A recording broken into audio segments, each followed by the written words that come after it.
We light it up like arson and sauce and sauce. We light it up like arson and sauce and sauce. Fli-City got some dogs in it, dogs in it, dogs. Fli-City come off authentic, authentic.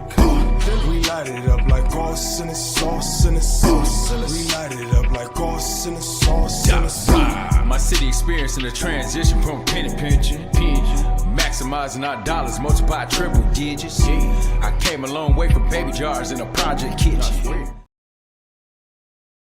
Shout out D Hollins with the fact rap. I know, right?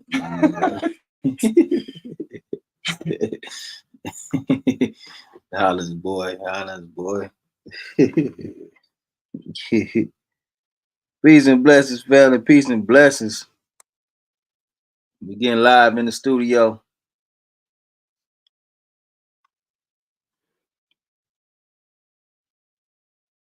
Tap in. Make sure you share it.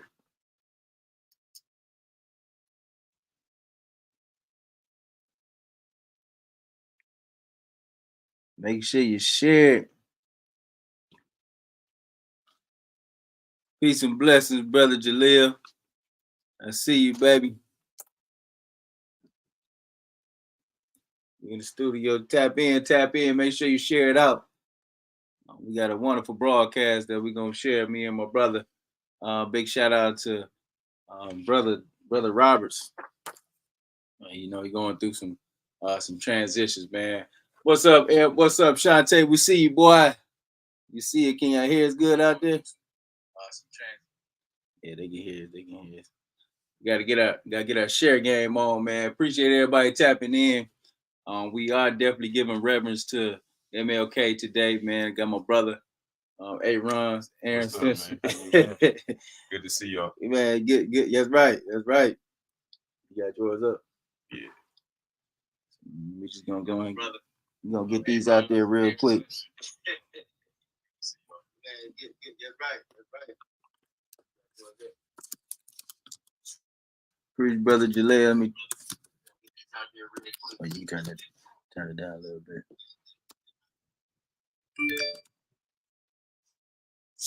Hey, what's going on, Miss Bada? We see you out there holding it down.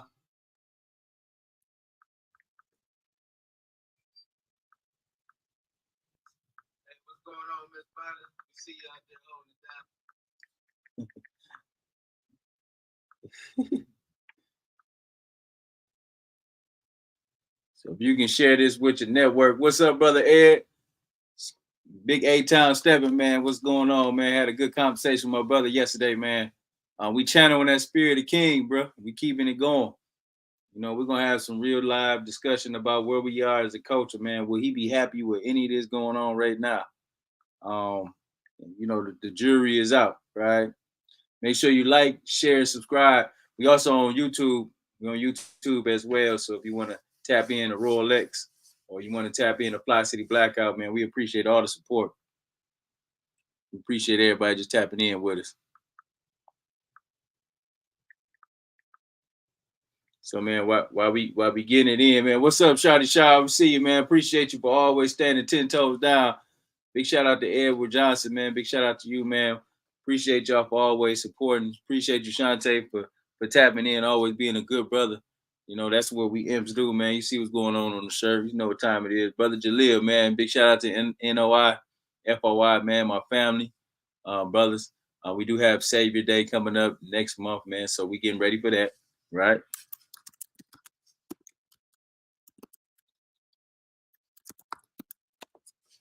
So while I'm dialing in and getting a few things lined up, man, want you, my brother Aaron, man, I want to welcome you all to another good brother, man, just coming home. Man, been a good brother since we was little kids, man. We came up in the sandbox together, man. When you talk about, you know, running around in Superman drawers and Ninja Turtle shirts, man, you know what I'm saying? We come up like that. And so, man, just to see my brother in the mix, a good, solid brother, you know what I'm saying? And one that you can always depend on and count on, man, when you're talking about us in these communities, in the neighborhood, you know, riding bikes, doing backflips, right? Playing football in a neighbor's yard, man, just getting to it, man. This is a real life day one. So why don't you introduce yourself, man, and give them a round of who you are. Okay, well, first off, my name is Aaron Simpson. I've been around community for quite some time. Flint, Michigan, born and raised. You know, as far as education, Flint, Michigan, born and educated. Been a lot of places, a lot of different educations, a lot of trades. But for the most part, I've been grounded with coming out of the community and being, advocate for the people that I can rub shoulders with. And DeWaun has been influential in my life for a very long time. So I'm always enlightened and indebted to come help out the brother when it comes to talking about some good words for the community and what statues and figures have done for us, and are we still fulfilling that dream in the future? Man, I'm telling you, man, that's a good way to put it, man. So we giving reverence to MLK, right? There's something going on with the stream, with the comments. We talking about MLK. We're talking about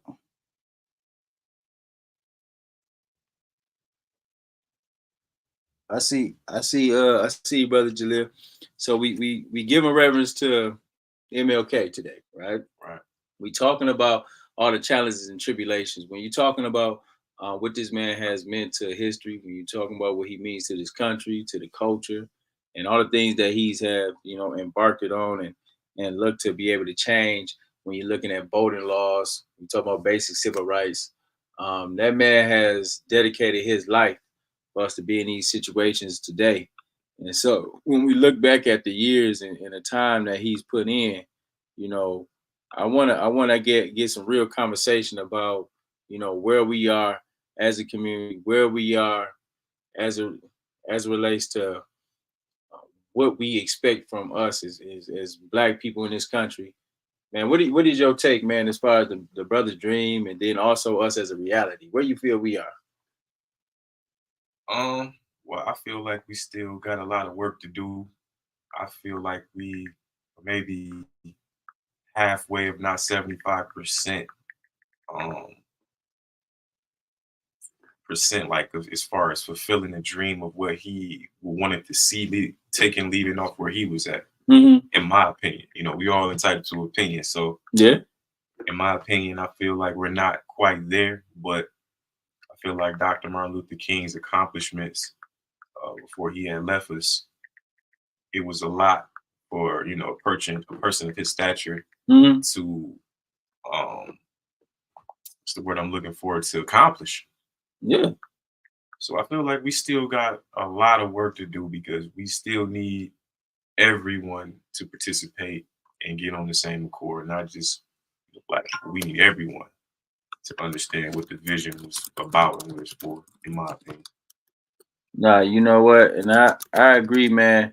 When you got fellas like that, man, that sacrifice everything, Mm-hmm. A lot of times we take it for granted. When those people been out there on the front line when, they was advocating for fair treatment. When you talk about fair housing here in the city of Flint, when you talking about when they did the Montgomery bus boycott, Mm-hmm. right, for 385 days, those folks sacrificed for 385 days just to really kind of erupt the transportation system in the South. But that's really just giving us some sense of a balance, right? Saying like, man, we're not accepting this old sitting in the back of the bus type stuff. We're just not gonna do that no more. Just like in our community, man, when we're talking about accepting the bare minimum and oppression, and when you're talking about how everything is feeling like, like the resources is not coming down to, people like us in the city, like not even just in our community. This is happening nationwide. This is happening in every community where there's Black people at. Do you feel like it's a minority that is happening to, or just? I think it's more of a, it is a minority, but when you look at the shape up and the makeup of this country, man, they look at Black people as the minority. To be honest with you, in the world, Black people are not the minority. Correct. And so when you're talking about, fighting for equality, when you look at the Montgomery bus boycott, folks was organized. Mm-hmm. People was dedicated towards the cause. People had stood up when it was unpopular. People sacrificed, whether it was not going to work, whether it's not going to school, because you had women and children out there on the front line. when you had people that were just really kind of dedicated and saying like, you know what, we're gonna stand because this is the right thing to do. That's what we're talking about being organized. And Martin Luther King, when you talk about a key contributor to the culture, man, that brother organized. Like in our community, we're not organized. That's why stuff is happening the way like that. You know, it's happening, right? I want to say another thing too before we get up to subject or topic of. I think more so he was more not militant. He was militant, but he wasn't. He used his mind more so than trying to use altercation or you know, insult to anything, any insult to injury, I would say. That's right. So I think we need to get back to more of that as far as, you know, more education, and what with education comes, you know, being able to talk and debate about things. Mm-hmm.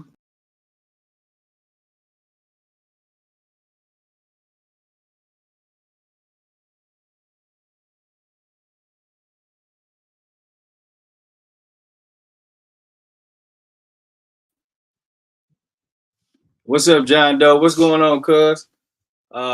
What's going on, Dutch Noble? We see you out there, man. Be checking out, be on the lookout, man. Dutch Noble and them is gearing up to do a podcast too, so we want to shed some light on them. Give a shout out to them. We just lost our great aunt today, man, and you know, it's a very sad day because she was a very strong woman. She was a very positive woman. She was a very spiritual woman, right? And she didn't play no games. So big shout out to all our family in Mississippi. You know, shout out to the Crowder family. You know, we took a loss on this one, but you know, we're gonna continue to keep carrying her name. We will connect with her in the spirit. Always remember we locked in forever. You know, appreciate you, John Doe, man. That mean a lot, man. You know, that was some very heartbreaking news that we received this morning. She's been in the hospital since New Year.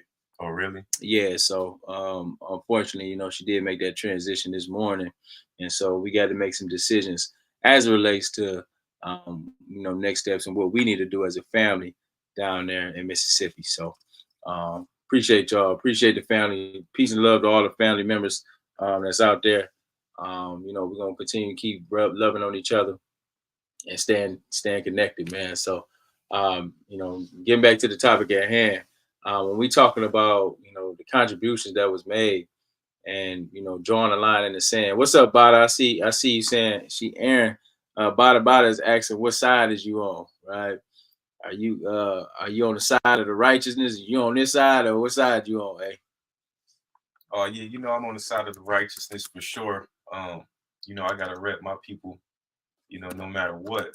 But you know, I also, you know, been grounded with, as DeWaun also said, I've just been incarcerated wrongfully for the past 5 months. And you know, I had to learn some things while I was in there as far as politics and having the right attitude and, you know, just not faking it. You know, I had to really be of it. So I'm definitely for my people, you know, for sure first. And, you know, because our culture was stolen. So, you know, we definitely got to know who we are first as the people. Yeah. You know? Yeah. Now that's for us. So you hear that, Bada? He on this side, Bada, you know, as it relates, and I think she was referring to we do have some transitions here in the city as it relates to leadership and things of that nature, which we will dive right into. But I want to make sure that we kind of talk about some of the things and the challenges that we are facing. So our question of today is MLK, Martin Luther King dream a reality? And I want us to think about that. You know, when you're talking about, like, we kind of coordinated and actually touched up on a few things and topics. We talk about the brother organized and march for Black voting rights. Are we taking advantage of, you know, when we talking about voting in this community, when we talking about voting in America, our people sacrificed, our people died, you know, people was on the front line for us to be able to vote, right? Yeah. And so do you feel like in this community, do you feel like we are taking advantage of what people have laid their life down to be able to, for us to have opportunity and to be able to vote, to have fair elections, to practice in democracy, to be able to elect leadership that you believe in, you know, that's going to work for you and fight for you? Do you feel like, you know, us in this community, that we are taking advantage of that? It's a good question. And I'm going to say no. I don't feel like we taking full advantage of it because now they got it to where, you know, if you're a felon and you're just getting out of jail or if you're just getting out of prison, that they're making it eligible for you to vote. Mm-hmm. Right. And so we was missing a lot of that, even with people out. You know, it's a lot of people not voting. You know what I mean? Not taking advantage of the minority vote that we have. So it's strength in numbers. Yeah. So I think, you know, if we look more into the future instead of the present, and, you know, we think about us as a whole, the kids, the children, and what we want, you know, politics to do for the people that vote. Yeah. We got to be more instrumental and get our knowledge up of what we're doing and what's going on. Right. So I think that's a thing of saying, like, in the city right now, man, I'm gonna tell you like this. You know, we voting at about, let's say, 12 to 13%. Right. In a city of 90,000 people, and you may have about 60 people eligible to vote. We are voting at 12, 13%. So when we have these debates about, you know, people who are not working on our behalf, or we don't have enough votes on city council, then you have to understand that a lot of us is not participating in democracy. A lot of us is not going out to vote. A lot of us is not engaged into the practice. We may not even know nothing about the background of these people. We have, you know, a serious issue where we want things done, but we ain't willing to put the legwork in. I know it takes a lot for you to get off work or go vote, right? You know, it shouldn't. But the thing is, it's important because just like in our community now, you got a slate of recalls taking place because we voted for these people who are not, who may not be working on our behalf, who may be getting, you know, change on the back end, right? You know what I'm saying? And selling themselves short. That's what's happening right now. So then when you talk about MLK fighting for us to be able to vote, and then we get the opportunity to vote and we're not taking advantage of it, I think that does that brother a disservice. I agree. I think, you know, we taking him in vain. Like we not doing and we not setting out what he and others like him expected us to do. We really supposed to take hold of this. We supposed to be looking at it like, okay, well, we're gonna get our people in position. We're gonna make sure that we voting our folks in, right? And we're gonna make sure that we got some representation at those tables for us. When we do that, right, then we have a voice. We have a reason to be able to complain. We can say these things. But if we're not participating in voting, if we're not really like vetting these folks out, if we're not raising up the next generation of leaders, then we doing ourselves a disservice. And when you got a brother like MLK, man, who took the opportunity to, you know, sacrifice himself, man, for us to be a change, sacrifice, you know, his family, spending time with his children, house being bombed, right? Just because he was out there on the front line, willing to make a difference. And then we don't vote, man, that's like a slap in the brother's face. And we all have to take responsibility for that. If we ain't waking folks up, what's up? What's up, E? I see. Shout out to Juice Gems. If we not waking each other up, if we ain't supporting each other, if we ain't, you know, at least going out our way to say, hey, listen, man, we're gonna go ahead and make sure that we got right people there at the table, because we need 5 votes at city council. Mm-hmm. If you don't got the 5 votes, then you can't really move nothing. Right now, we don't have the support at city council because we don't have the 5 votes. And then we have to look it upon ourselves as a community is because, hey, listen, we didn't get out to vote. And don't get me wrong, voting is not the only thing. Voting is not the only thing that we got to do. Now, we have to be present at these meetings. And I know one thing we talked about, we're going to be more present at these city council meetings and at these county meetings, even school board meetings, because that's the future. We have to be present, but not only, we have to hold these folks accountable. You have to make sure that you hold people accountable. Otherwise, they're going to do whatever they want to do. They're not going to get back with you. And that's what we're getting today. Like that's what's happening right now. Mm-hmm. So, are you a registered voter? I am. Right? So, you take the liberty of voting? Yeah, I do. Yes. Okay. So, do you take it upon yourself to tell your peers and your homeboys, your family, hey, listen, man, you know what? We got to get out there and make a difference. We got to be the difference. Absolutely, Mhm. absolutely. I think I was more influential about it as I grew up, a little more and got more mature.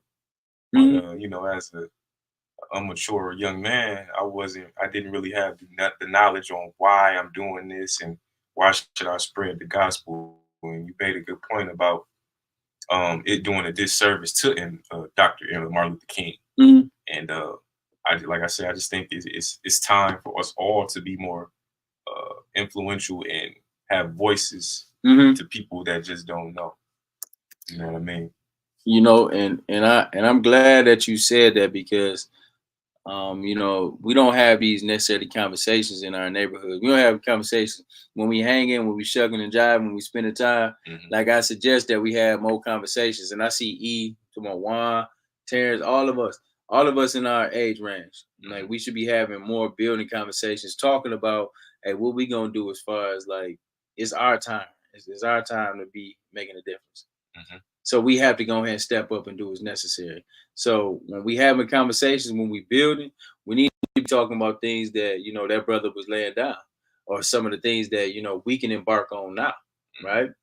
And I see you about it talking about the organizing for the signatures in MLK. That's for sure. Right. You What's know, up, E? one thing for sure myself, I know I've been out there getting to it. Right. So, you know, I mean, we organize and we trying to make sure that we address the issue. But even then, after we recall, he crazy. After we recall uh individuals, then we must put some folks in place that's gonna be able to step up and not be the same thing. You know, I for one, like man, you know, these last few people, let's look at the second war. These last few people in the second war, I'm just saying, like, I don't know what we expect. You know, I'm even the one before. You know, when we talk about Maurice Davis, you know what I'm saying? I just thought that was, you know, a terrible thing, man, when the brother had, you know, went and ran around with Mike Pence and all them and, you know, was, you know, going down, you know, to the Capitol and doing the insurrection down there on January 6th. I thought that stuff was crazy. You know what I'm saying? But like in all honesty, we need to be looking at how we putting up folks, who's next. If we ain't looking at it like that, or you know, training somebody to come up next in that area, it's gonna be the same old stuff. And then one thing for sure, one thing that I respected about MLK before he died, he was talking about economics. He was talking about we got to get our money. He was talking about going to Washington to get that check. And then that's when the game changed. Because if we got our finances together, when we got our money together, and we got our resources together, and we strong, then they're gonna have to come see us anyway. You got to come through us, right? But if we ain't got our collective power, or we got dollars and cents making money, and you know what I mean, and we got our flow together, then we're not going to be sitting up there be looked at as a stakeholder, community stakeholder. And we just got to be honest with ourselves. One thing for sure, we need to be very educated. We be understanding the game. We need to understand how these laws work. We got to understand roles and responsibility of elected leaders, right? From your city council, which is a co-equal branch of government with the city administration. You need to understand those rules and parameters. If you don't understand who to ask or who to talk to for a specific issue, then you're not going to get the right answers, right? And that's something that we got to take upon ourselves. They don't teach civic in school no more. They don't talk about it, right? You know, they don't even talk. You don't even teach them signature, right? They barely just really kind of teaching these folks the bare basic minimum. But it's on us to really show our community, but show our young people, hey, this is what we need our youth to be knowing. This is how we need to make an impression on the world of today. This is where we need to make sure our young people are competitive, where we not feeling like we the permanent lower class. Because that's what's going on when you living in a capitalistic country and you ain't got capital, then you're not a force. And I appreciate Martin for standing strong on that and saying, like, bro, we got to be about our paper. We got to be about our money. We got to go make it happen. And then we got to pull our resources together, whether we doing co-ops, right? We investing with one another. We creating credit unions in our neighborhoods to be able to give out small business startup loans to minority-led organizations and agencies. That's how you start winning, start pulling those pools together. And then people gonna respect your vote.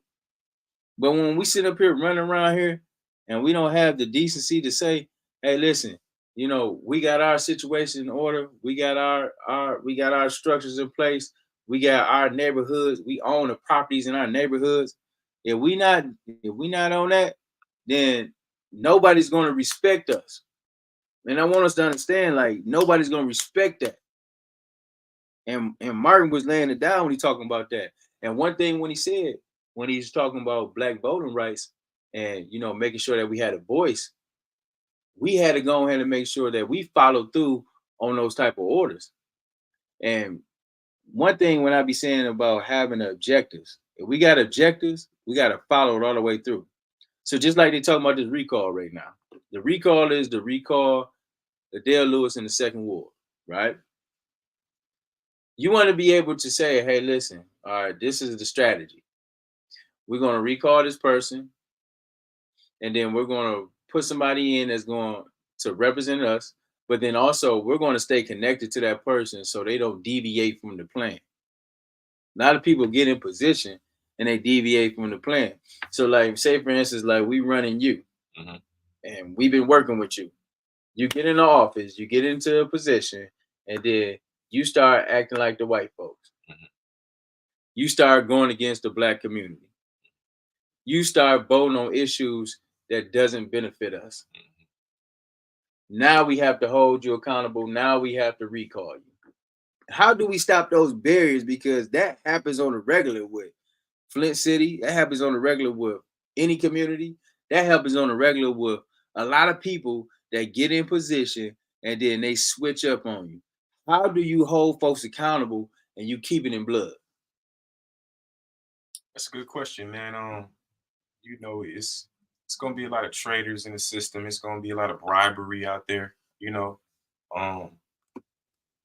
It has to be some type of loyalty. It's with a whole team knowing that it's only gonna be one spokesman at the top. You know what I'm saying? So I think that it has to be some type of understanding that one is going to speak and represent us, but we're going to be the bridge to help that one person, be the spokesperson and the face for us. Yeah.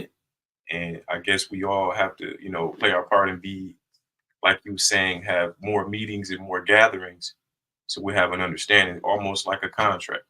Right. I like that. So with that being said, it was a lot of things revolving around Dr. Martin Luther King losing his life, unfortunately.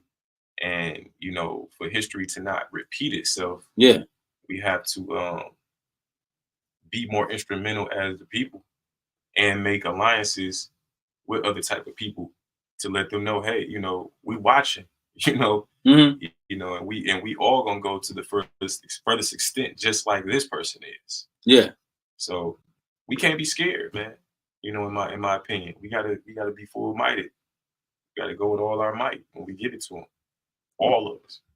No, I think so. What the brother is saying, man, that's a collective power that we gotta be on. Like everybody got to be on the same team. Everybody got to be pulling the same weight. Absolutely. It's like everybody got to be on code, man. So if we want to make sure that we don't, take the brother in vain, and we want to protect black voting rights, we got to change that 13% into 75%. You go into white communities, man, they voting at 70, 80%. They not sitting up there playing these games. And if you sitting up there being an advocate, you gonna go ahead and make sure you doing your job with organizing and ensuring that you get the necessary resources that you want for your area, for your city. Like we have to start internalizing that. Like stop being so caught up in being in this world, right? Everybody's so distracted. Hey, not everybody's so distracted. Everybody wants something, but ain't willing to put the work in to get it. We ain't willing to say like, hey, listen, collectively, we're going to be working together to make sure we change this community. It's been far too long the city of Flint been looking like this. In other ghettos and black neighborhoods in the community. That's a disgrace. So if we want to see some change, if we want to be about change, then we have to make sure that we be the ones to orchestrate the change. And that starts today. I don't want us to go another season in this position, man, where, we have to feel like, we got people to count on that let us down. I'm just saying. Yeah, you're right. So moving to our next thing when we're talking about desegregation, and I want to touch up on this too. When it become down to this country, what's up, country cuz? Yeah, what's up, boy? See, what's when we talking about desegregation? Do you believe what MLK said when he said, "Man, I think I led my people into a burning house"? Do you really know what he meant when he said that? I'm not really sure. But you take a guess of what you think he meant. I think he meant he led his people into a situation that was almost doomed or almost life threatening without warning. I guess I'm not sure, but that's what I'm guessing he meant. Okay. I mean, I would say too, man, when you talk about what he means as far as desegregation, I feel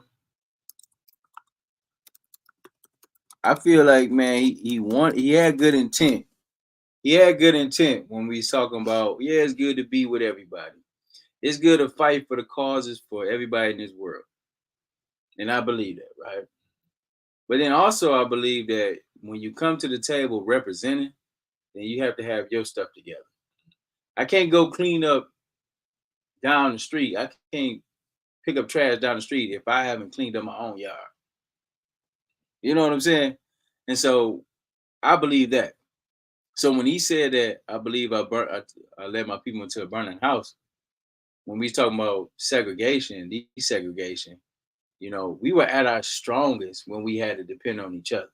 Mm-hmm. So just like in the neighborhood here, when you got, Oak Street, you got historical neighborhood here in the city of Flint, right? Just like you have historical neighborhoods all around the country. We are best when we are dependent on each other, when we got our own resources in our neighborhood, when we got our own schools in our neighborhood, when we got our own mom and pop shops, corner stores, gas stations, movie theaters, banks, right? All in our neighborhood is owned and operated by us, right? Mm-hmm. I feel when we start, wanting to move out to Grand Blanc, you got these brothers, man, that want to get out the neighborhood, want to move out there in the boonies. You want to move to Fenton. You want to build a house out in Fenton by the lake, right? You know what I'm saying? It's your money. Don't respect it. Or you want to be away from the hood, per se, and you want to go over there and live in a comfortable neighborhood where you can leave your doors unlocked. You know what I'm saying? I think more or less it's more attractive if you build up the hood and the ghettos. Because what happens is a lot of us want to move out the neighborhood for various reasons. And then we find ourselves going out to these communities and neighborhoods where you're not welcome, you're not wanted, right? But that's where you want to be. Right. And ultimately, you leave your neighborhood to go be around other people that necessarily don't want you out there, but you feel the need to do so because you want to, move your family in a better situation. It may be schools, it may be, tax base, whatever. Why don't we think about fixing up the ghettos in the neighborhoods that we come from, the hoods that we lived in, the areas where our family is still at? Why don't we take the time out to build up those areas? We should, and I think that's basically like starting generational wealth, right? And I think a lot of the time we don't really understand that during this season, the past 2 or 3 years, maybe 4 years, we had a difference in mortgage and what we can go rent and what we can go own in these neighborhoods. You see what I'm saying? They made it hard, or they raised the interest in the percentages up for colored folk. And if people don't know that fact, go look it up. You can go look it up on Google. You can go look up the interest rates. You can go look up how much it costs to go own a house, who's own a house, the percentages of the color. So I think more so, you know, when you're striving for perfection in life and you're doing what you got to do, we do want the most for our families. We do want the most for our extended family and friends of family, right? Yeah. So at the end of the day, we got to think for us once again. We trying to start generational wealth, and no knock on white people, but they do it in a way that, you know, their kids are marrying their friends' kids. Okay. And they marry their kids into the wealth and into the families, and they keep families and they pass the houses and stuff down. So we need to think like that too, also, but at the same time, where we come from in our neighborhoods. Yeah, no, I think the brother making a valid point. Like, you know, we have to be very strategic how we setting up generations that's coming up after us. Nobody wants to be in a poor situation. And I agree. You don't want to live in an area where, you know, it's a lot of crime, a lot of activity taking place, right? You know, no city services is going on, trash everywhere, right? You know, you don't want to live like that. But the thing is this, you have the opportunity to change that. Absolutely. You have the power. And like folks in these areas, in these communities, in this neighborhood have the power to do that. Absolutely. We don't have to live like that. So what I be thinking and what I be saying is, you know, it takes upon us to be able to create our environment the way we see fit. Like if we want schools, right? If we want schools to be established and we want high educational centers and community centers in our areas, that falls on us to build up. Point blank. We have to own the houses in our neighborhood to support that school. You always think like, man, they always say like, man, when the school go down in the neighborhood, always understand that that neighborhood is on the way down. So if you look around the city of Flint, when you see all these schools, and we got 1,000 of them around here, you see all these schools going down, you see the neighborhood is quick to follow suit. So it's upon us, right? We have to get back to owning our properties. We got to get back to, you know, taking care of our business in our neighborhoods. We have to get back to protecting our neighborhoods, right? We have to stop all that vandalism, all the crime, the drugs, all those different things, man, that bring a neighborhood down. Absolutely. We can't sit up here and say we want better if we ain't doing better. And I think that's where we be falling short at. You know, everybody want to do better, everybody want better.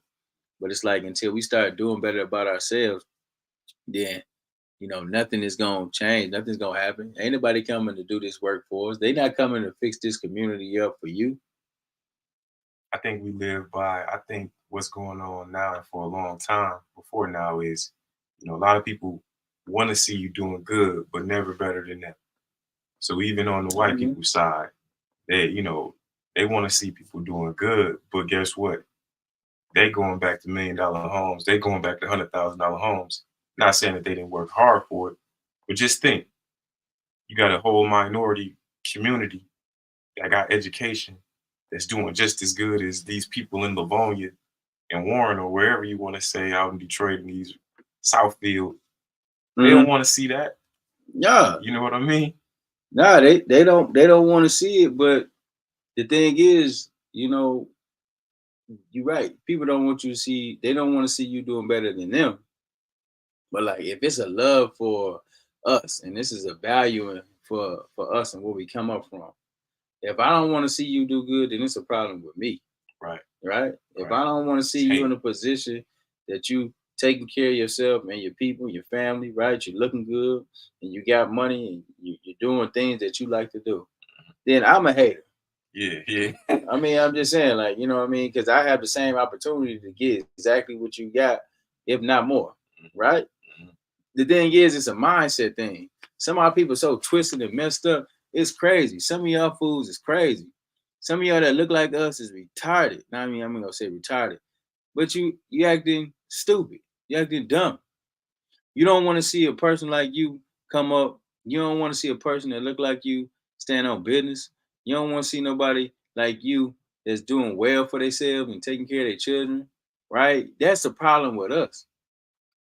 And like, man, when you look at Martin Luther King, You know, some of them Southern black pastors, man, that took that brother down. Let me say that again. There was some of the same black folks, man, that looked like that brother, man, that eventually took that brother down. They sold him out.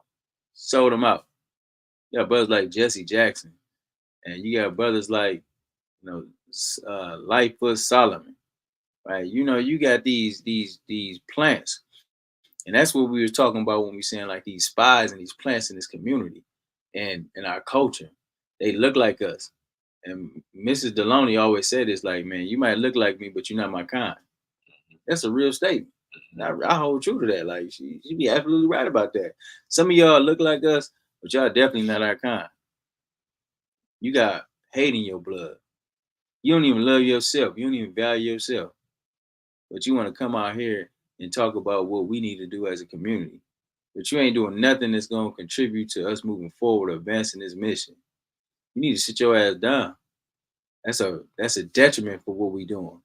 If you ain't on this bus, if you ain't trying to make a way, if you ain't trying to do something that's gonna be productive, if you ain't trying to, you know, help the generation of youth that's coming up right after you, if you're not doing that, then you need to be on the sideline. And a lot of times, a lot of these elders too, man, that be in the way. We love the elders. We love the elders for sure. Mm-hmm. But sometimes, as you're trying to say, you got to fall for grace. Yeah. Nah, you right. I agree. I agree. Actually, you know, I love my elders, and they know I do. For sure. You know, I love the ones that really, you know what I'm saying, that's been putting it down.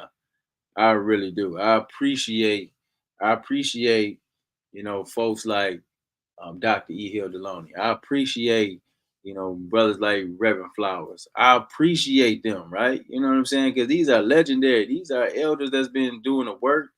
I appreciate, you know, like the Woodrow Stanleys, right? I appreciate them.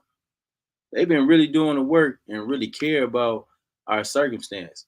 And then they did what's necessary to get in position to make a change. But like then we got some of these folks, man, that's stagnant.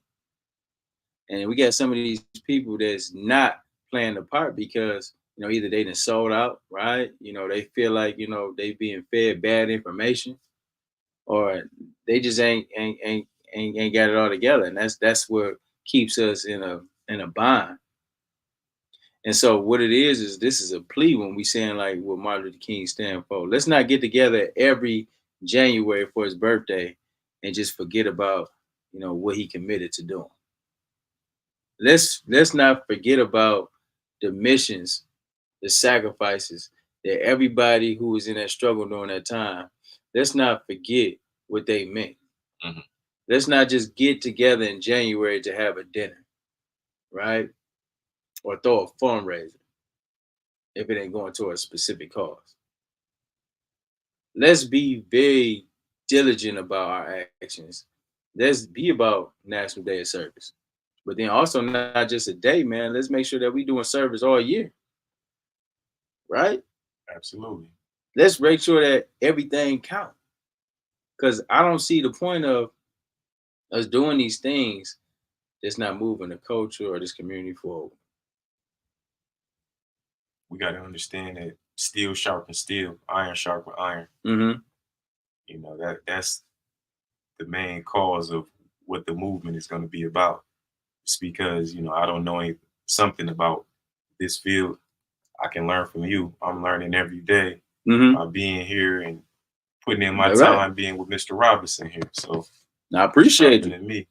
As a young brother, man, I appreciate you. I appreciate you being in the mix. You know, even looking at what Brother Edwards is saying, how do we orchestrate change when people see the issues differently? Some people argue for us to stay the same. How do you take that? Wow, that's a good question.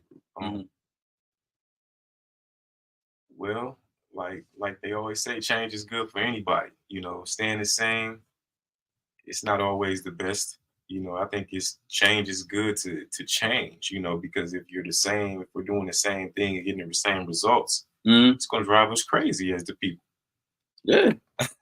Isn't that like a step away from being insane if you keep doing the same things and thinking you're going to get different results? Yeah. That's almost insanity. Yeah. So I think, as the time goes and progresses, that we go through more as people, because I'm pretty sure they went through a whole lot during Malcolm's time, as you just said. They bombed his house, and he went through all of these adversities and situations. We may go through that now, but it's more so still the elders that mysteriously catch the bad end of the stick, and we don't understand why, or we get to it late. You know what I mean? And so with that being said, we gotta protect these people. Yeah. And diligently preach the point. As Brother Jalil said, I was seeing him saying something about the bus systems and a lot of different things that we need in the community. We got to be adamant about that and keep preaching that. Is just like when I was incarcerated, I was preaching my innocence, in which I knew I was innocent, but I had to, keep my foot on the neck of prosecutors and the judge until they had to look into the evidence. So with that being said, we had to also bring out the not Bill of Rights, but the constitutional rights. That's right. So you have these different laws and these different standards, right, for a reason. And like, even though that it may not be built, for us per se, then if we not gonna destroy that, then we have to find ways to utilize, tweak it, make it work for us. Right? Like you were saying, like when you was in a bind, right? You had to learn them constitutional rights, right? You had to understand them laws, the loophole, right? However you can get it, right? Those are things that we have to understand, that we in a game, we in a system. And if we ain't changing the system and we got to live in this system, then we have to do what's necessary to change the circumstances of this system. So no, I agree with you. I agree with you. Everybody got to step up. Everybody got to make a difference. Everybody got to go ahead and start looking at. Let me put bot up here. Everybody got to start making it count. And until we start making it count and do it with sense, man, we're gonna keep on getting these same outcomes. So, man, I know for me, man, I'm just like sick and tired of feeling like, we have to stay this or be in this lower class. I'm just over that. Right. Those things is like something I can't accept. So, for us as Black people in this community, in this culture, when you talk about the city of Flint, man, let's talk about the city of Flint. When you talk about the city of Flint, we're in a dire situation right now, right? Folks still folks still have to live in these areas where the school system is down. Nobody shows up to the school board meetings. Nobody has faith, I guess, in I guess a vision for the future. Even though that we did get some new electees at school board, and big shout out to everybody who changed roles and got positions. I know Joyce is the president now, so big shout out to everybody on the school board. I'm definitely a supporter of folks on the school board, because at the end of the day, you are the guys that's going to be able to make a way for our children, right? And we're talking about building new buildings, however that looks. We're trying to have a competitive curriculum. We want to have teachers that's paid, that feel like they want to go into these schools and work with the children. They want to, dedicate themselves to making a difference in the next generation. I respect that. That's one of the hardest jobs known to this world, is being able to raise the next generation of children and leaders. If you are doing that, it is big kudos to you. And I've always supported teachers. I was a teacher myself. So, I understand putting together a lesson plan, making sure that you teaching children and you raising them up, right? So they can be all they can be, right? We just don't want to just pacify and just have another generation of, people who don't have no skill set. And so when you're going through school, you're going to have those type of skills. You have to have that type of intel. You're going to have to be able to equip yourself with the knowledge that's going to put you in a position to advance, right? So, man, always big shout out to that. But like when you're talking about our city leadership downtown, man, I just be looking at this stuff, man. I'd be so dissatisfied. I'd be so upset. I'd be just like, man, I don't understand like none of the moves that's being made down there. I don't know how, we allow this to, for this to be. I don't know why we not sitting up here, having those chambers full, right? And so, man, I'm just really kind of feeling a certain type of way about, our, I guess our circumstances, our standards right now. But I am definitely dedicated to being the difference. I'm dedicated to being out there to do whatever I can, whether it be in helping, restructuring the city council.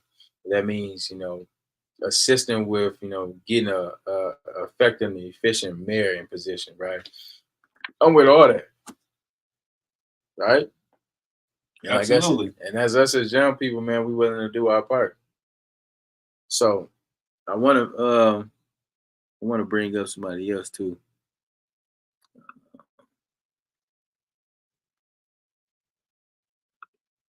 When you're talking about, okay, what's going on, Shell? How you doing? Big shout out to you. Thank you for joining the broadcast. She said you got to put the work in, sweat equity, tough love.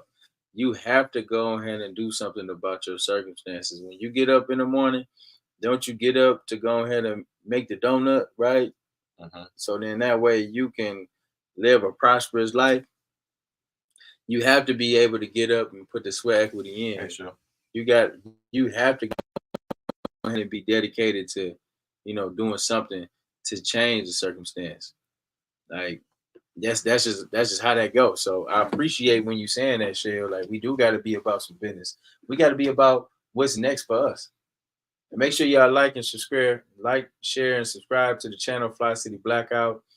If everybody on the broadcast, be sure to like it, share it, right? We appreciate all the support. We're just trying to make sure that we be a voice for the culture, be a voice for us. Continue to keep setting the tone for, what's next in this community. But all the while, man, we got to be about changes. I'm just looking at where we're going to be in the next 40 years. Yeah, it's kind of scary to think about it, isn't it? I mean, yeah, it is. If we don't have a vision or a plan, then it's gonna be real scary. Yeah. I wanted to go back on the thing that Michelle was saying about how can we spark the interest of people to get interested in the stuff we're supposed to be doing before it's too late. Yeah. I think the appeal of having people interested, people, when it's a sale on shoes and Jordans and clothes and different things, when the price is lowered or something, they put a query in it. That's when people want to be interested in it and they want to participate. So I guess we need some type of jingle or some type of situation to where we lure people in and they take what we give in, and at the same time we sparking the interest to get them to be like, you know what, I need to do that. I just haven't did it. And who can I talk to do it? So right? How do we spark the interest? Sparking the interest. I guess it could be anything from like they did back in the day, community brunches, to luncheons, watches, something that brings the people together and letting them know that everything is going to be all right. We all need to talk because we all the same people in just in different eyes. We all go through some of the same familiarities, familiar with the same struggles, right? Especially when it's these holiday times, right? Yeah. So during those times is the most times where we need to understand that, well, we going through this tough time because of the government is going through this time. Yeah. You see what I'm saying? Yeah. So it shouldn't be that. We should be understanding the circle of times that they're putting us through and how it makes us come closer because we have to adapt. So right now, we almost went through a government shutdown. The funds ain't right now. So when the funds ain't right, we got fundraisers, we got giveaways, we got things of that and that's making people light up in a time of need. Yeah. So those are the times, in my opinion, we need to address that and persuade people to roll with growing up and thinking about their future instead of thinking about tonight and right now. I just made a status. I want to say, white people playing 3 generations up. Mm-mm. while we planning for Saturday night. Ain't that cold? That's a cold piece. Like, you know, we'll come out when, say for instance, an artist come to the city. Right. But when it's time for us to come out in May, when this election take place for this special election in the 7th Ward, how many of us gonna show up? At least in a that, handful. at least in that ward. How many of us is promoting that information? How many of us is throwing parties, um, uh, a voting party during that time? You're right. But then after that, you know, when nothing being done here in the city, then we gonna be the first one saying like, "Oh man, you know, we ain't got nobody that's looking out for us," or you know, that city council is a circus. You know, people watch that stuff, you know, to be entertained. People not watching that stuff just really see resolutions being passed. They watching that stuff to be entertained. They seeing Eric getting kicked out, Eric going through the motion. Just like Eric just went through a court proceeding today about him being kicked out for 90 days. You know, they kicked Eric out for 90 days, right? I heard. So, you know, he had a court hearing today. I've heard a little bit about it. I did watch a little bit of it, but in the end, they voted against him. And all that to say, like, man, a lot of times people just go for this as entertainment. You got all these folks doing TikToks. You got all these different podcasts and media groups is just doing stuff just to watch this stuff as a circus and then get on there and really clown it and make satire out of it. And I don't think that type of stuff is funny because these folks is really in position to govern reality. They in it to govern people's lives. And if folks think this is a circus, people just want to play games and want to laugh and think this stuff is funny, then the joke is on us. We got to be very serious about what we looking like and how we gonna move. Like we got to have respect at our local municipalities and our governments.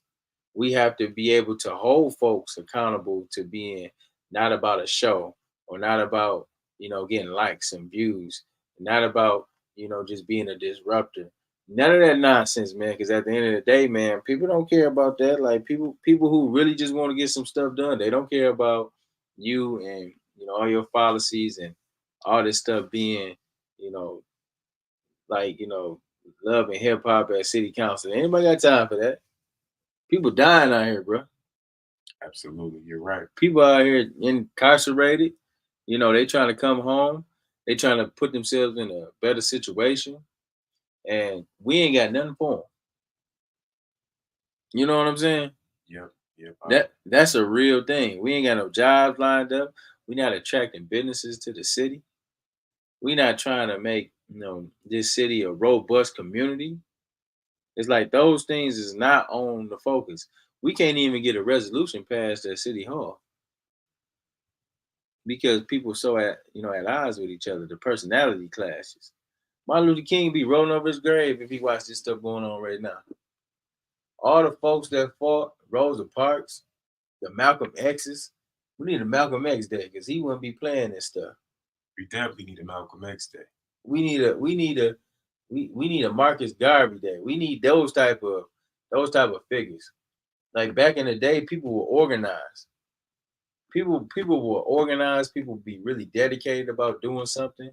People will be following through, just like with the Black Panthers out there in Oakland and LA. They came together. They were strong about what they wanted. They were dedicated and following through. They had a breakfast program. They fed women and children, which now is the government program, which is the WIC. But they stole that from the Black Panthers. So when you see us being in a movement like that, when you see us being dedicated, even at those times when it was much harder, we don't got no excuses today. I just think that everybody's so distracted. People don't want no change. People don't want to see no good. You fighting on this side, you want to be on this side, you want to be on this side. At the end of the day, you know, that's what the powers that be, they want that to take place. They want you to be at odds. They want you to fight with each other. They want those plants and those spies to go in different communities and be about that.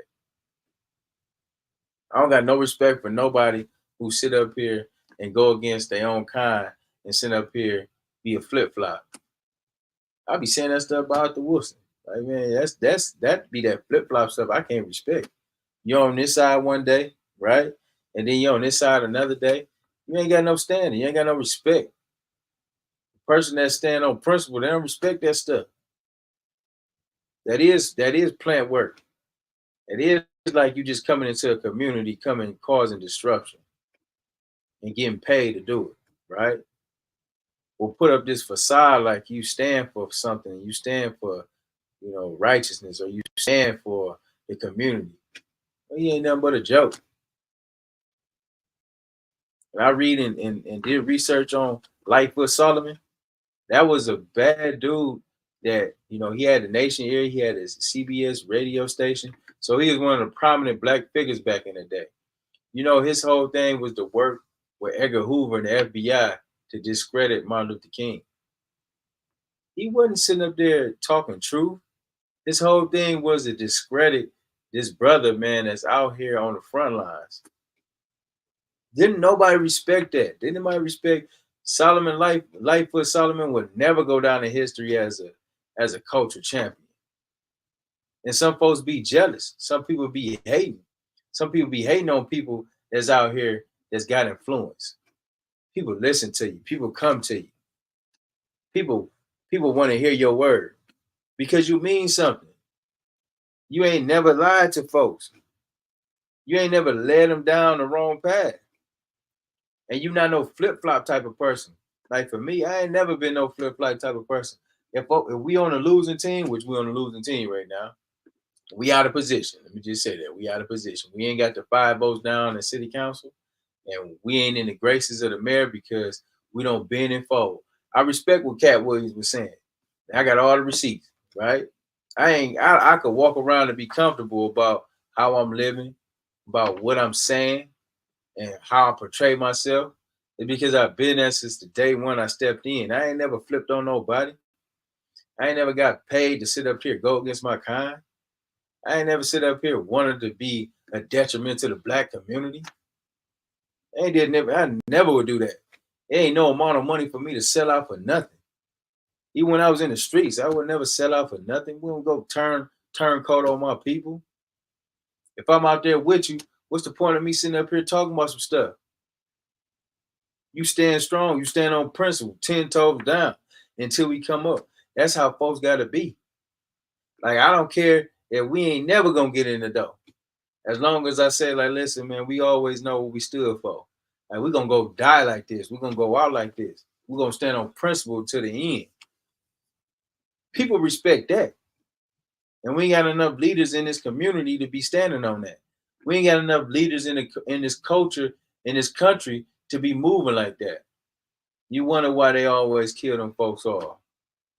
Or they get folks to discredit them. And people that look like us be so happy to do that stuff. You want to be sitting at the table getting information and taking it back to the enemy. That's always been sucker stuff. That always been a detriment for us. That always gonna keep us at the bottom. That's always gonna keep us asking for more with our hand out. Some of y'all can get crumbs. Some of y'all can get paid off with a lawnmower. Some of y'all can get a contribution to your nonprofit agency. And you just shut up. You just go along with the plan. And you know that people getting done wrong. You know people getting disrespected. You know money's being moved and they ain't getting to the bottom and ain't going to the grassroots folks. You know that. But you're going to stand quiet. You're going to sit up there and be with it because you're getting some peanuts off of it. That's crazy. If you would sit up here and stand strong on principle, then we ain't got to stand up for crumbs. We get the whole loaf. And that's what we're trying to get to. We just got so many barriers that's preventing us from getting there. And we can't just be on that no more. I mean, when I'm saying like we channel that Martin Luther King energy, really channel that Martin Luther King energy. Don't sit up here and be saying and talking about these legends if you ain't willing to put in the work. Don't even talk about it. We don't even want to hear you. Don't sit up here and get on a per hour talking about some nonsense. Man, nobody believe that stuff you talk about. Don't sit up here and get up here and do all these weak podcast shows and all this stuff just to be messy in the media. Winters, all that old silly stuff. We got to cut that mess out. Let's be about some real action. Let's not make this for play. Let's not just try to be some fake ass Wendy Williams out here. Let's really be about the business. Let's go ahead and be about something. Let's leave a lasting legacy. At least, man, the generations that's going to be coming up, they're going to be reading about this stuff. They're going to see all the garbage that came through, all the files that's going to come out after you gone. You want folks to say something like, man, that was a pillar or that was a punk.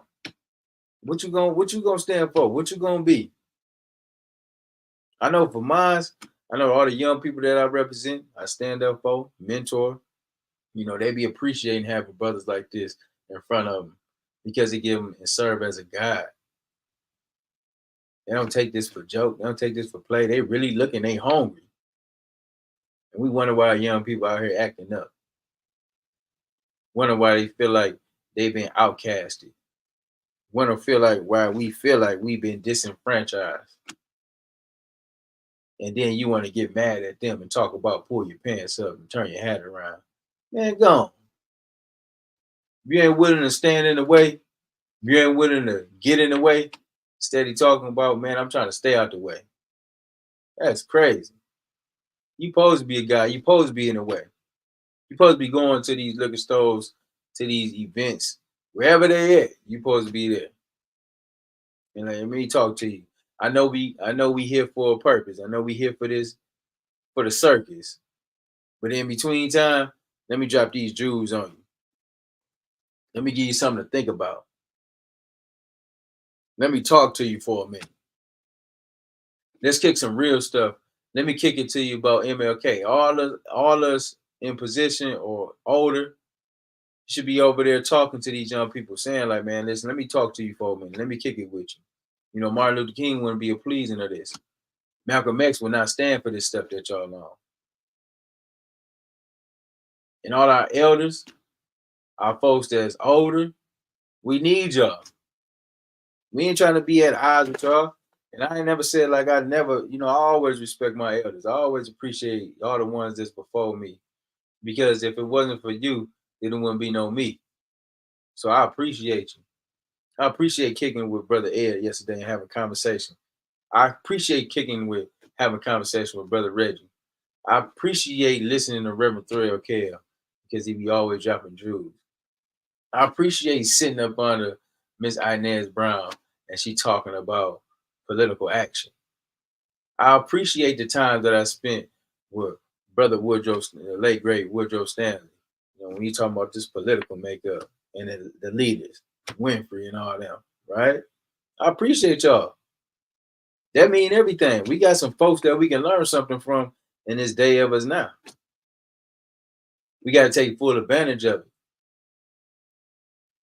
Stop allowing ourselves to be placated by a bunch of nonsense and stand for something. Stop being all this old flip-flop weak stuff, man. Get off of that stuff.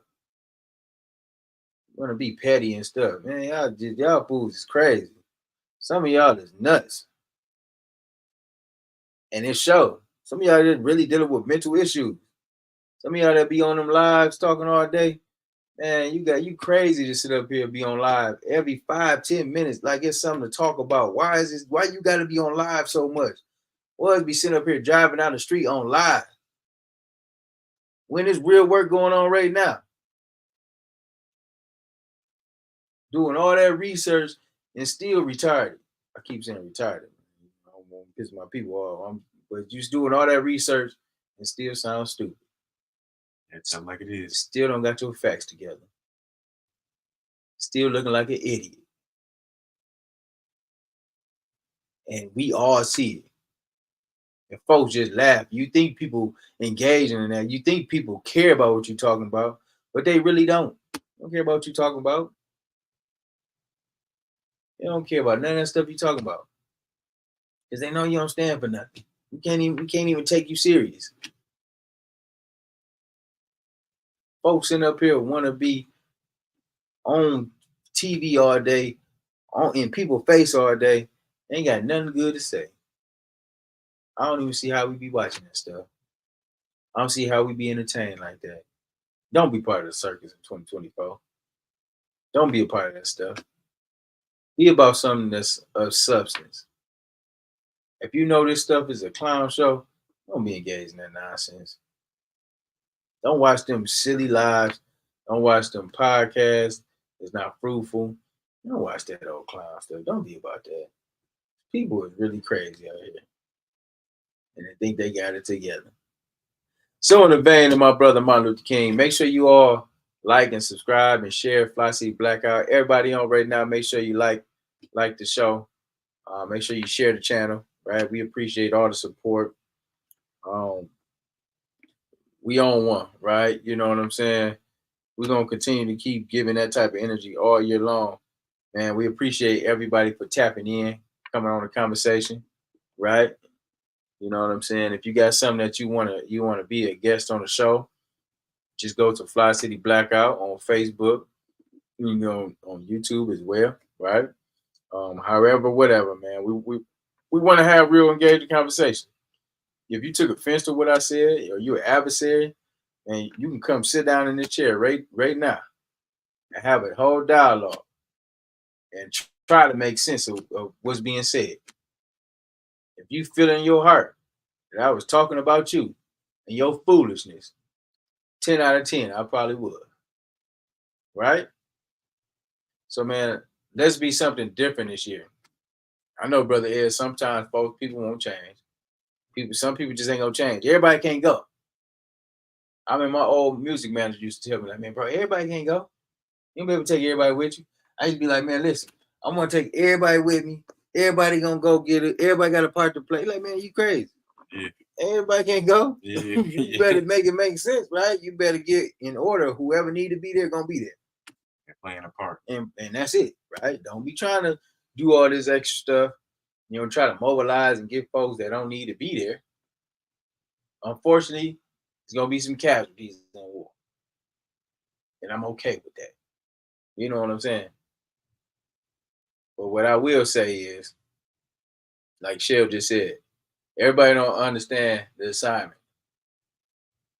MLK left us an assignment.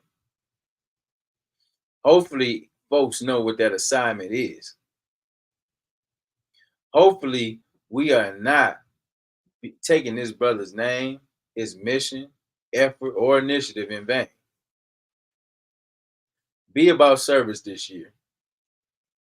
Like Bada said, she about to go out there and go get some signatures. Well, go ahead. Stay strong out there, right?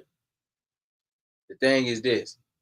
Identify what your purpose is, your mission, and make sure it choreographs with the collective. You got any parting words you want to say, brother? No, I agree with you.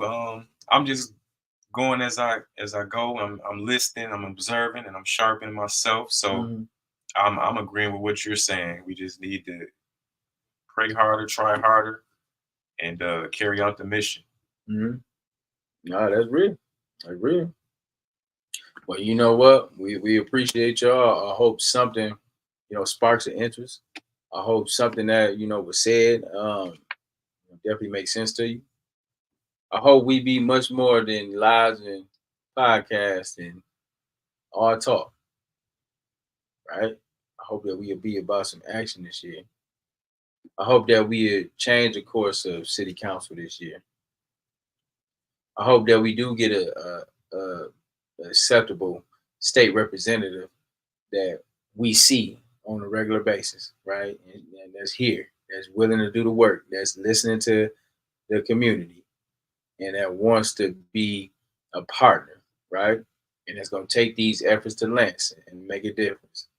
I hope to see all these Black organizations work together as a collective, right? That's NAACP, that's NOI, that's Black Lives Matter, right? The Black Panthers, everybody.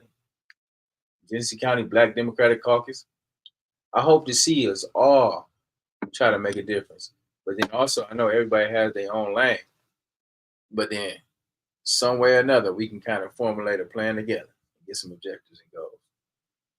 I hope to see that we raise that 12 to 13 voting outcome percentage up to 60, 70%. And folks coming out in droves.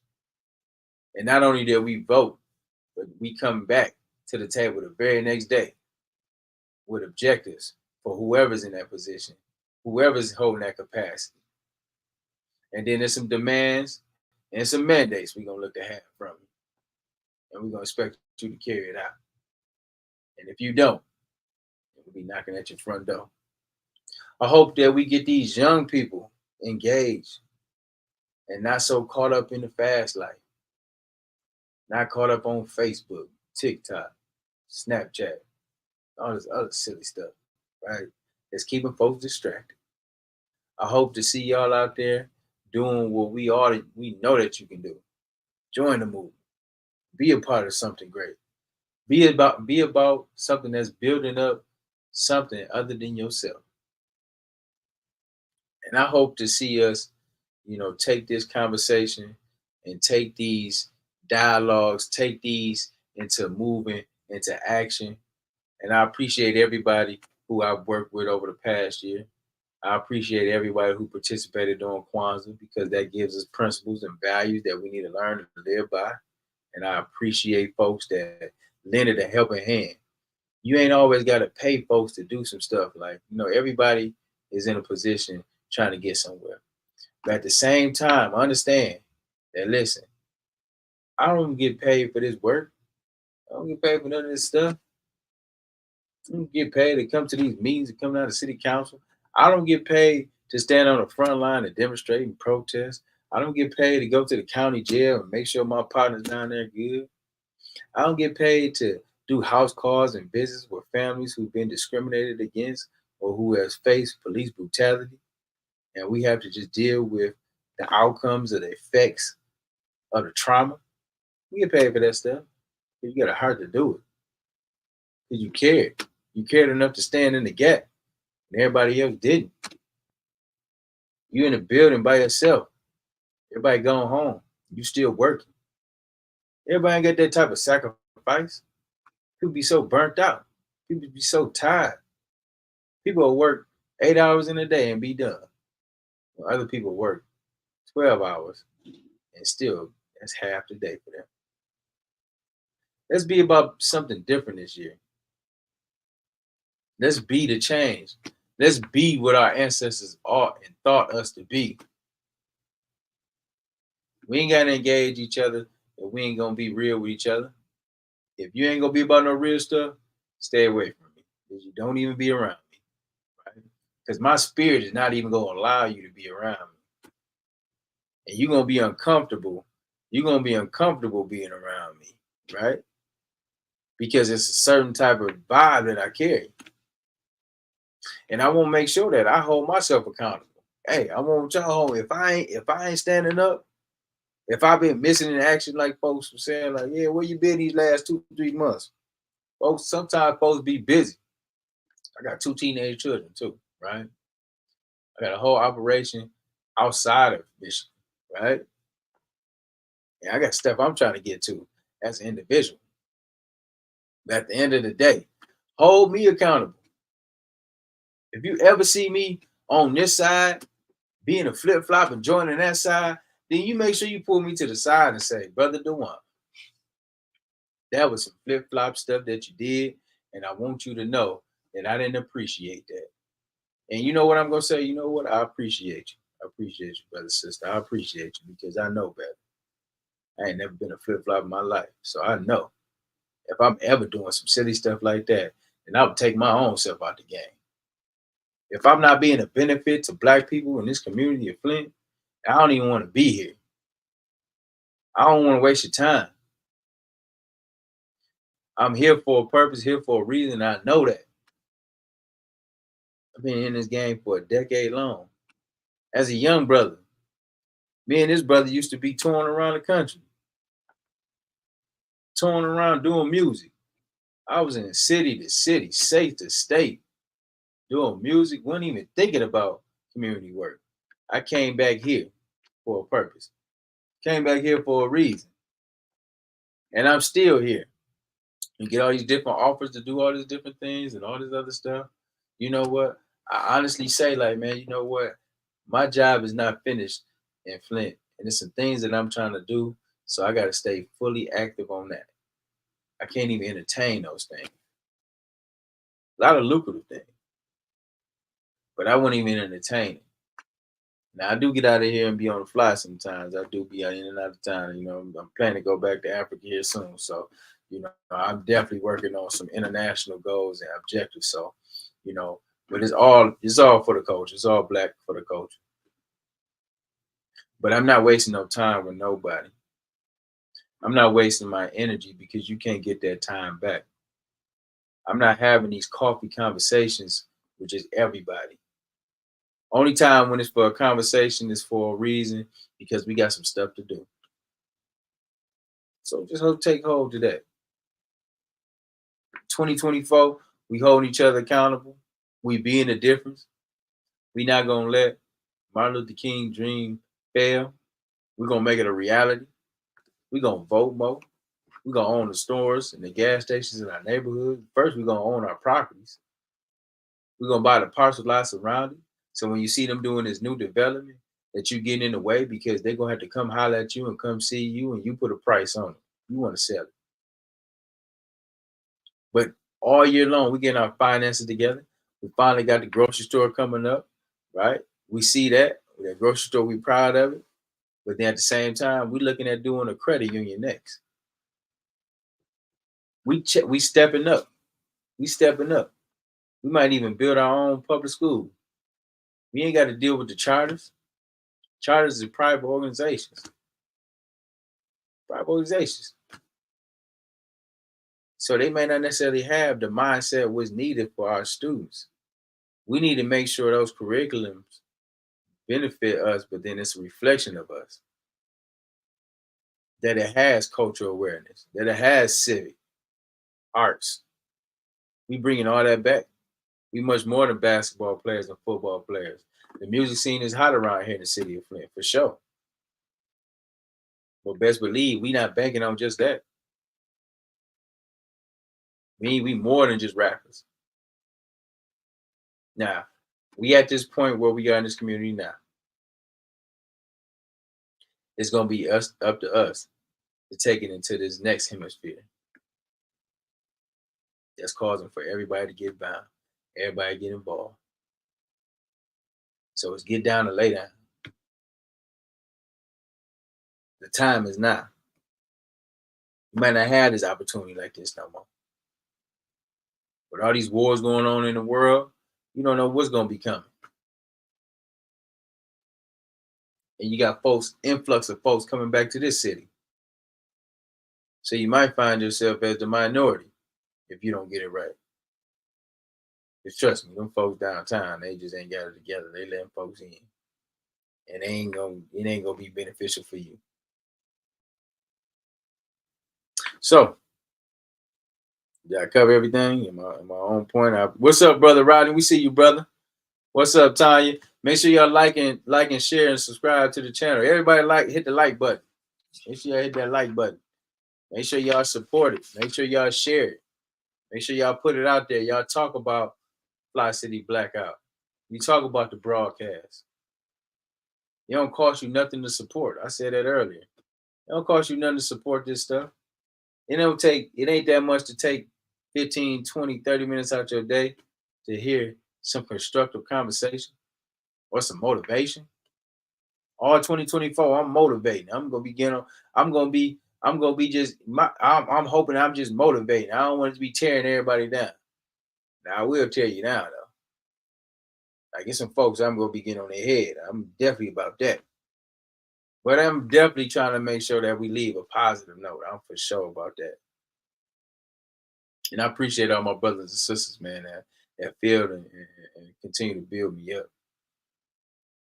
That means everything. That gives me the energy to get out here and fight another day. That makes me feel like I'm doing something correct. So once again, we appreciate you all for tuning in to Fli-City Blackout. Once again, make sure you hit that like button, share. I see, and I appreciate you, brother Jaleel, brother Rodney, for dropping the jewels in here. I appreciate you, sister Shell. You know, let me make sure I tap in with y'all. Give them some words of wisdom, on the way out. Yes. I appreciate my brother A coming back out, coming back in the mix. But A always been down. A always been in the mix, man. I appreciate you, brother. Appreciate it, man. For all being, the time, for man. always being there. You know what I'm saying? No matter what we was doing, all right? We rapping in the streets, selling drugs, whatever, right? You know what I'm saying? The brother been there for many transitions, man. So that mean everything. Appreciate you, brother Ed. Salute to you, my brother. Our brothers in the A. Shout out to the Genwell group. You know, them some fine brothers, man. That's dedicated about the mission, right? You know what I'm saying? We're gonna be partnering with them all year, right? We got the Juneteenth. We're gonna be starting Juneteenth conversations, not this Monday, but the following Monday. So then that way we can be strategizing on what we need to do for this year. Last year we did 11 days of Juneteenth. That was amazing. That was a comeback, and that was so super strong, right? Everybody felt that. We just had a round of Kwanzaa. Every day at Kwanzaa, everybody was showing up, coming there with their children. It was a beautiful feeling. Every day. Big shout out to everybody who presented, who facilitated, who came from out of town, who joined us via Zoom. All that. That was big, right? And I encourage us to practice those throughout the year. Let's not just wait until June for Juneteenth. But how do we rectify what happened to our ancestors every day of our life? That's what we should do. How do we incorporate the 7 principles of Kwanzaa in every day of our life? Those things is what we should be focusing on. What's up, Yolanda? We see you on the mix. Big shout out to you. Big shout out to Black Lives Matter. Shout out to all of us, all the chapters, even the foundation, everybody, right? We appreciate everybody for stepping up, right? We appreciate all these different groups. I know they got the dinner down there, the MLK dinner today. Big shout out to all you all down there who down there eating. Make sure you don't forget about that brother's dream, though. Let's not get up in there and just have keynote speakers and everybody just be looking good. And then we just go back to our cushy positions and forget about what the mission was. No, we're not doing that. Well, big shout outs to you for being down there, right? We appreciate you. I was gonna definitely show up. I know the brother down there, brother Robert's down there representing too. So man, we definitely in the mix some way or another. Big shout out to everybody, man, that continue to keep helping, you know, be alive, stay strong here in this city. Everybody, right? Never forget. Never forget. Never forget where that came from. If you don't support Black Lives Matter, then there's something wrong with you. Because always know that was and always will be a mission and a driver for you. Just like the NAACP. I hear some people talk about these organizations that were created by white folks. Black Lives Matter was never created by no white folks. Black Lives Matter was actually created by 3 sisters.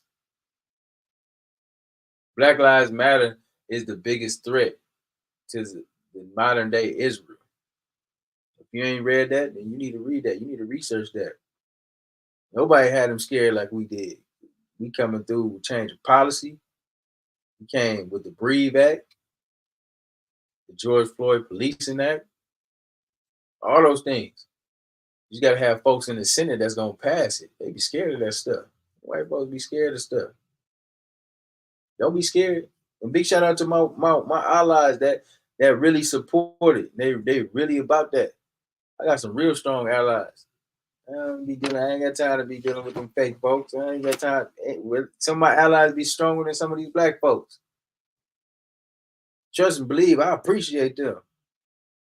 When we was doing demonstration and putting it out there in the streets, running up and down, running up on police, there's a lot of them allies and white folks that was with it. Sometimes it'd be more of them than it was of us.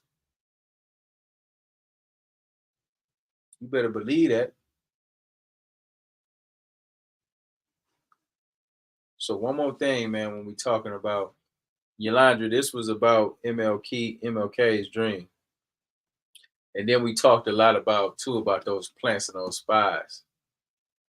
Y'all know who y'all are.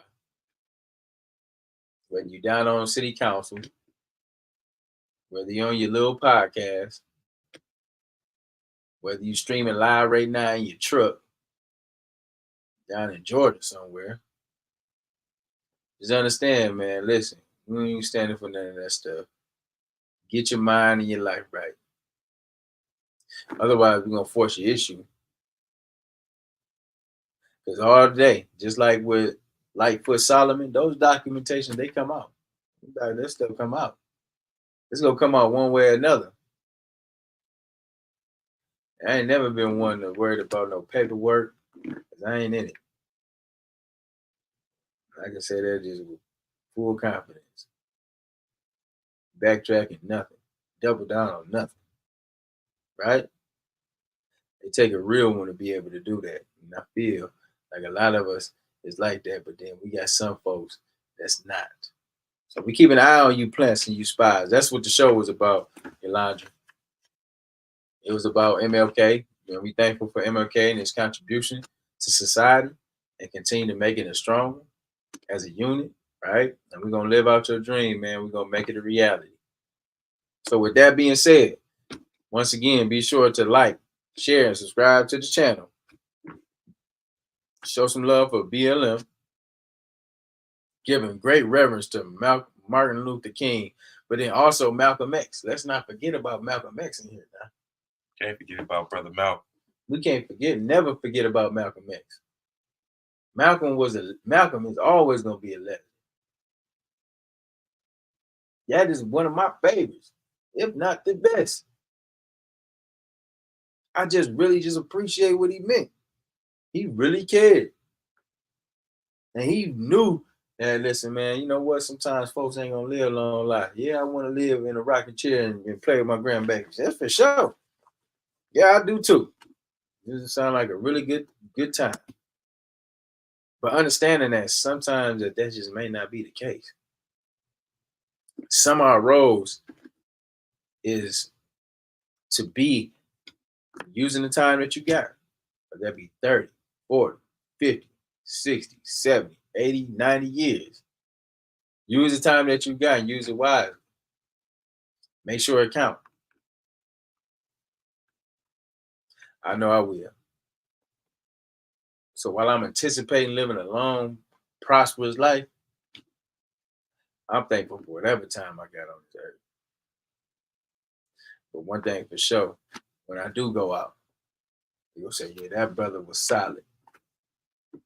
I respected that brother because of what he stood for, and I rock with him 100%. And hopefully, you know, it's going to be some more young brothers that coming up right after us that learn from these situations and these standards, and they make good on the journey. So, man, I appreciate it, man. I appreciate everybody. Once again, man, I appreciate the family. Brother Air, appreciate Yolanda. Hey, Runs. I see you, country. I see you, Brother Rodney, Jaleel, Tanya, Shell. I see all y'all, right? Confused Ant. Man, you know what? I appreciate everybody for just even staying true on the broadcast. And we're gonna run with it. I see you, Mother. And so, man, while we getting ready to go ahead and tap it out, man, let's make sure that we take a moment of silence for MLK.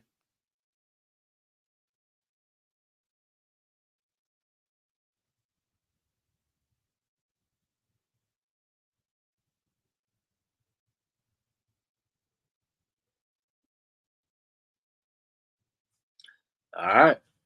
With that being said, all right, man, we encourage you to join the broadcast tomorrow.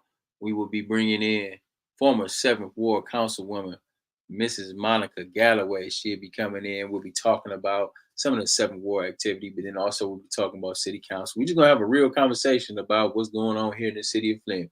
We're gonna be talking about politics, procedures, and presentations, right? So I think that's gonna be a really good show.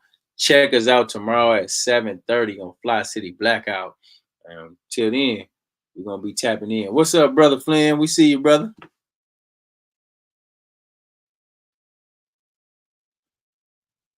Peace and positivity to all the brothers out there and the sisters also. Yeah. You gotta tell us. We gotta bring you in, man. So you tell us about that grocery store, man. I'm ready to shop. All right, now. All right, man. So, man, y'all tapping in. I'm tapping out. All right, man. Peace and blessings, bro. You know, we black them out like this, eh? 100. Peace. Peace.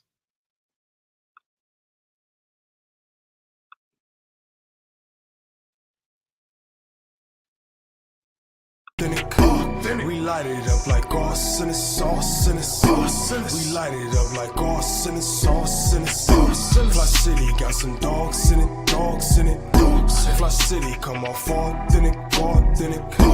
We light it up like sauce in the sauce in the sauce. We light it up like sauce in the sauce in the sauce. My city experiencing a transition from penny pinching, maximizing our dollars, multiply triple digits. I came a long way from baby jars in a project kitchen.